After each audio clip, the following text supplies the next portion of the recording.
Season 2 episode 5 के and में हमने देखा था कि कुरोनो उस बड़े एलियन को मार डालता है और उस एलियन के मरने के बाद हैंडसम लड़का रेडार डिवाइस में देखकर बोलता है, हे अभी 2 और एलियन बचे हुए हैं और हमारे पास सिर्फ आधा घंटा बचा है। ये सुनकर काटो बोलता है, इसका मतलब अगले 30 मिनट डिसाइड करेंगे कि हम यहाँ से जिंदा बचकर वापस जाएंगे या फिर यहीं मर जाएंगे। कुरोनो बोलता है, हे तुम और सडाको और ये दोनों आदमी जाकर ढूंढो ये दोनों एलियन कहाँ है। मैं, काटो, किसीमोटो और सेई बाकी छोटे मोटे एलियन को मार के आते हैं। ये बोलकर वो सभी अपने अपने रास्ते चले जाते हैं। तभी भागते भागते काटो बोलता है, हे कुरोनो क्या तुम और सेई डेट कर रहे हो। कुरोनो मन में बोलता है, अरे यार काटो, किसीमोटो के सामने तो ऐसा मत बोलो। तभी सेई बोलती है, हम अभी तो डेट नहीं कर रहे हैं पर हमने वादा किया है कि अगर हम दोनों यहाँ से बचकर वापस जाएंगे तो हम पक्का डेट करेंगे। पर क्या हम यहाँ से बचकर वापस जा भी पाएंगे। काटो बोलता है, हाँ क्यों नहीं, कुरोनो ने फाइनल बॉस को हरा ही दिया है। बाकी दोनों एलियन उस बड़े एलियन के कंपैरिजन में बहुत कमजोर होंगे। तभी वो सभी भागते भागते मंदिर के दूसरी ओर पहुंचते हैं तो वो सभी देखते हैं कि वहाँ 2 होमलेस आदमियों की लाश पड़ी होती है और उन दोनों की लाश देखकर काटो बोलता है, आखिर इन होमलेस आदमियों ने उन दोनों का क्या बिगाड़ा था जो उन दोनों ने इन्हें मार डाला। क्या हमने इस आदमी की जान इसीलिए बचाई थी ताकि कोई और इसे इतनी बेरहमी से मार डाले। सब कुछ पहले के जैसा हो रहा है। मैंने सोचा था हम इस बार सबको जिंदा वापस लेकर जाएंगे पर एक एक करके सब मरते जा रहे हैं। आखिर में हमें और कितने लोगों को मरता हुआ देखना पड़ेगा। हम लोग इतना खून किस लिए बहा रहे हैं, उस दुनिया में वापस जाने के लिए जहाँ कुछ लोग अपने मजे के लिए होमलेस आदमियों को मारते हैं। जहाँ एक आदमी रेलवे ट्रैक पर गिर जाता है तो कोई उसकी मदद करने के लिए आगे नहीं बढ़ता है। तभी कुरोनो बोलता है, काटो थोड़ा शांत हो जाओ और मेरी बात सुनो। तुमने ही पहले कहा था ना कि हम सब में से तुम सबसे ज्यादा डेस्परेट हो घर वापस जाने के लिए। अगर उस दिन तुमने जो बोला था वो सच है तो अपने मन से ये सारी बातें निकाल दो और चलो साथ में यहाँ से वापस जाते हैं। और ये बोलने के बाद कुरोनो मन में बोलता है, आखिर मुझे हो क्या रहा है। पहले मैं डेस्परेटली यहाँ आना चाहता था, अब मैं डेस्परेटली वापस जाना चाहता हूँ। शायद ऐसा इसलिए है क्योंकि मैं मरना नहीं चाहता हूँ और शायद दूसरा कारण किसीमोटो है। वहीं दूसरी ओर हमें हैंडसम लड़का, सडाको और बाकी सब मंदिर के अंदर दिखाए जाते हैं और मंदिर में मौजूद मूर्तियों को देखकर ब्लॉन्ड हेयर वाला आदमी बोलता है, ए तुमने तो कहा था सिर्फ 2 एलियंस बचे हैं पर यहाँ तो कई सारे हैं पर इनमें से कोई भी हिल नहीं रहा है। हैंडसम लड़का बोलता है, रुको मैं एक्स गन में चेक करता हूँ। अगर एक्स गन में बोन्स और ऑर्गन शो होंगे इसका मतलब ये सभी मूर्तियाँ एलियंस हैं। ब्लॉन्ड हेयर वाला आदमी बोलता है, अगर ये मूर्तियाँ एलियन हुई तो फिर क्या हम इनसे अकेले लड़ पाएंगे।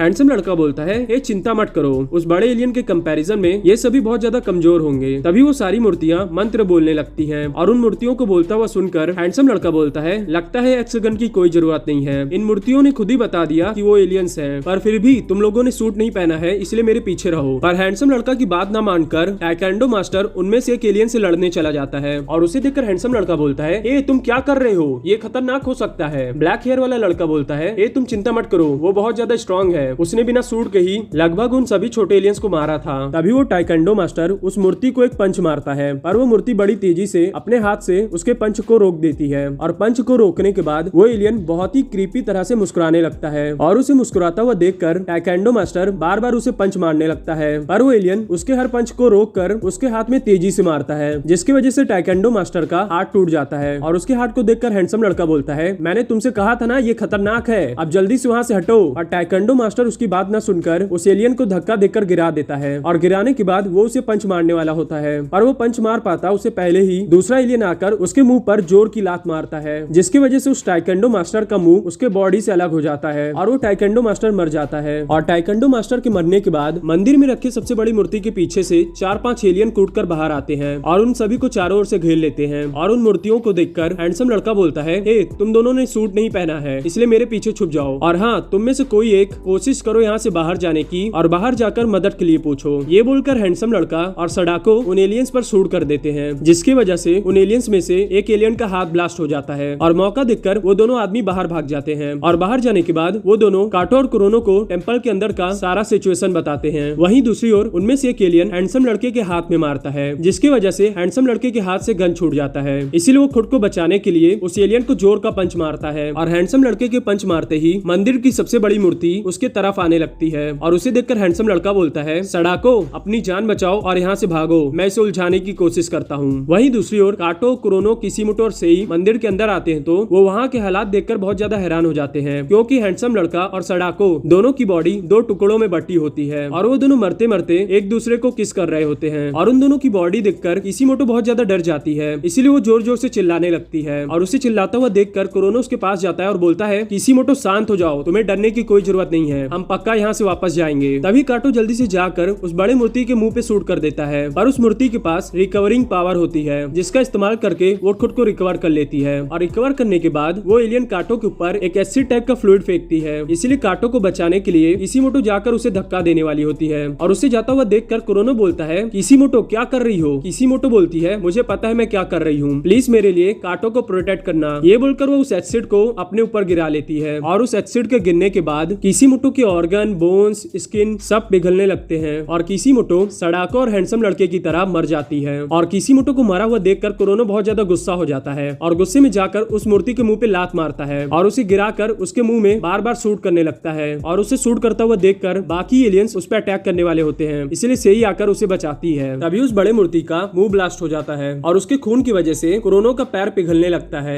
इसी वजह से कुरोनो दर्द में चिल्लाने लगता है, पर उतने में वो मूर्ति खुद को रिकवर करके कुरोनो का लेफ्ट हैंड काट देती है, जिसकी वजह से कुरोनो हार मान के वहीं जमीन पर लेट जाता है और किसीमोटो के बारे में सोचने लगता है। और कुरोनो की ऐसी हालत देखकर सेई बोलती है, हे काटो, वहाँ खड़े क्या हो, कुछ तो करो। पर क्योंकि काटो किसीमोटो के मौत की वजह से सदमे में था, इसीलिए वो सेई की बात को नहीं सुन पा रहा था। तभी सेई चिल्ला के बोलती है, काटो कुछ तो बोलो। और उसके चिल्लाने की आवाज सुनकर काटो होश में आता है और बोलता है, क्या कुरोनो मर गया? सेई बोलती है, अभी तो नहीं, पर अगर हमने कुछ नहीं किया तो वो मर जाएगा। काटो बोलता है, शायद हमारे पास अभी भी चांस है, पर पहले हमें इस टेम्पल से बाहर निकलना होगा। क्या तुम कुरोनो को कंधे पे उठा सकती हो? सेई बोलती है, हाँ मैं कोशिश कर सकती हूँ। ये बोलकर वो कुरोनो को उठाकर मंदिर से बाहर भागती है और काटो भी उसके पीछे पीछे भागता है और वो मूर्ति उन तीनों का पीछा करने लगती है। वहीं दूसरी ओर कुरोनो सेई और काटो से बोलता है, अब मुझसे ये दर्द बर्दाश्त नहीं हो रहा है, मुझे शूट करके मार डालो, प्लीज मुझे मार डालो। और उसकी बात सुनकर काटो सच में अपना गन निकाल लेता है उसे शूट करने के लिए। और यहीं पर ये एपिसोड खत्म होता है। मैं आशा करता हूँ आपको मेरा एक्सप्लेनेशन अच्छा लगा होगा। अगर एक्सप्लेनेशन अच्छा लगा है तो वीडियो को लाइक, शेयर, सब्सक्राइब कर दीजिए। और हाँ, ये एनीमे सच में बहुत ज्यादा अच्छी है, तो नेटफ्लिक्स पे जाके इसे एक बार जरूर देख लीजिएगा।